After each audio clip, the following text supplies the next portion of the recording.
नाशिकच्या टीसीएस कंपनीतील कॉर्पोरेट जिहाद प्रकरणातील फरार निदा खान अजूनही पोलिसांच्या हाती लागलेली नाहीये। एसआयटी आणि गुन्हे शाखेची पथकं ही सतत मागावर आहेत। शोध मोहीम तीव्र करण्यात आली।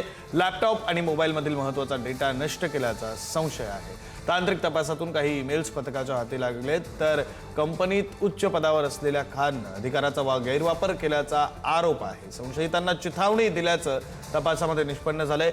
या प्रकरणामध्ये आतापर्यंत 7 आरोपी अटकेत आहेत। मुंबई नाका आणि देवळाली कॅम्प पोलीस ठाण्यातील गुन्ह्यांचा संयुक्त तपास सुरू आहे, तर केंद्रीय तपास यंत्रणांचीही गंभीर दखल।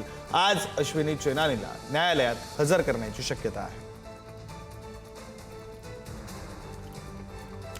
या आरोपी निदा खानचा फोटो आता समोर आलेला आहे, मात्र अद्यापर्यंतही निदा खान पोलिसांच्या हाती लागलेली नाहीये। पोलिसांची पथकं तैनात आहेत, पोलिसांची पथकं तिचा शोध घेत आहेत, मात्र अद्यापर्यंत ती हाती लागलेली नाहीये। उच्च पदावर काम करत असलेली निदा खान हिने आपल्या पदाचा गैरवापर केला, संबंधित तक्रारदारांना पीडितांना चिथावणी दिल्याचं बोललं जातं।